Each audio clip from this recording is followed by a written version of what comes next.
এখনকার যে যুগ পড়ছে বিটি ছেলেগুলোর থেকে বেটা ছেলেগুলোরই লজ্জা বেশি। আপা আপনি যে কথা বললেন এই কথা তো আমি মানবে পারবো না। পুরুষের আবার লজ্জা কোনটি, ওরা তো বেশরম বেলাজ। ঠিক আছে, এই কথাটা আমি প্রমাণ দিচ্ছি। তার আগে কোন আপনি কি করেন? আমি একটা প্রাইমারি স্কুলের ম্যাডাম, শিক্ষকতা করি। তো আপনাদের স্কুলত কয়জন ম্যাডাম আর কয়জন স্যার আছে? আপনি ইনকে উল্টাপাল্টা কথা করছেন কিসের জন্য? এই কথার সাথে তো ওই কথার কোনো মিল নাই। আচ্ছা হোক, তাও আমি করছি। আমাদের স্কুলে 4 জন ম্যাডাম 4 জন স্যার আছি। তা আপনাদের স্কুলের যে 4 জন স্যার আছে, এই 4 জনের স্যারের কি পেট বা পিঠ কোনোদিন দেখতে পারছেন? সি সি, এগুলো কি কথা করছেন? সারা করে পেট পিট দেখবো কেমন করে? তা তো শার্ট প্যান্ট ঋণ করে আসে।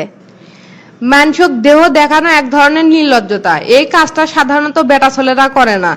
আপনি যদি আপনার স্কুলের স্যারে করে যদি পেট বা পিঠ দেখতে মন চাই, তাহলে স্যারে করে ক লাগবি যে আপনি করে শার্ট বা পাঞ্জাবি উপরে তোলেন, আপনি করে পেট বা পিঠ দেখবো।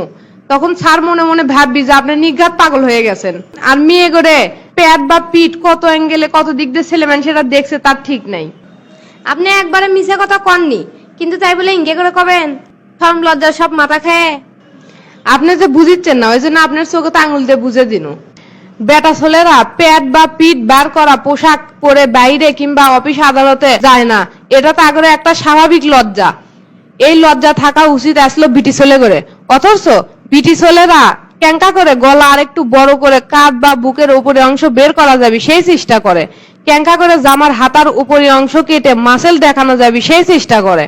লজ্জাহীনতা বিটি ছেলেগুলোর মধ্যে এমন ভাবে ঢুকে গেছে যে বিষয়টা তারা লজ্জার বিষয় বলে মনেই করে না। এখন আরেকটা কথা কই শোনেন, আমাদের ইসলামী শরীয়তে বেটা ছেলে করে টাকনুর উপরে কাপড় পরা লাগবি, সেটি বেটা ছেলেরাই টাকনুর নিচে কাপড় পরে ঘুরে বেড়াচ্ছে। আর বিটি ছেলে করে টাকনুর নিচে কাপড় পরে বেড়ান লাগবি, সেটি বিটি ছেলেরাই টাকনুর উপরে কাপড় পরে ঘুরে বেড়াচ্ছে। এই হচ্ছে আমাদের দিন দুনিয়া, বুঝছেন? থাক ম্যাডাম, আর লজ্জা দিয়েন না, আমি বুঝতে পারছি। কাল থেকে এখন আমি বোরকা পরে ঘুরে বেড়াবো। আমরা মনে করি বোরকা পরেই খালি পর্দা করা যায়, বোরকা পরেই যে পর্দা করা লাগবে তা কিন্তু লয়। বোরকা ছাড়াও বিভিন্ন উপায়ে পর্দা করা যায়।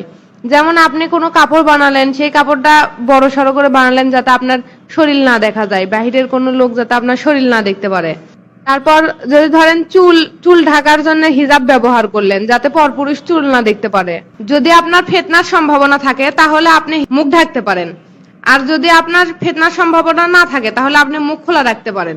আপনার যদি মেয়ে বাচ্চা থাকে তাহলে তাকে ছোট থেকেই পর্দার বিষয়ে জ্ঞান, পর্দার বিষয়ে ধারণা, পর্দার বিষয়ে বুঝাবেন তাকে, যাতে সে বড় হয়ে পর্দা থেকে দূরে না থাকে।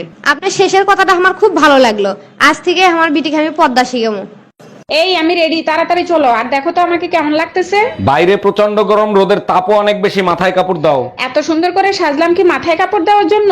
মাথা ভরো তো গোবর, তুমি জানো না শুকনো গোবরে আগুন লাগে তাড়াতাড়ি। Bye bye, tata, good bye, Gaya.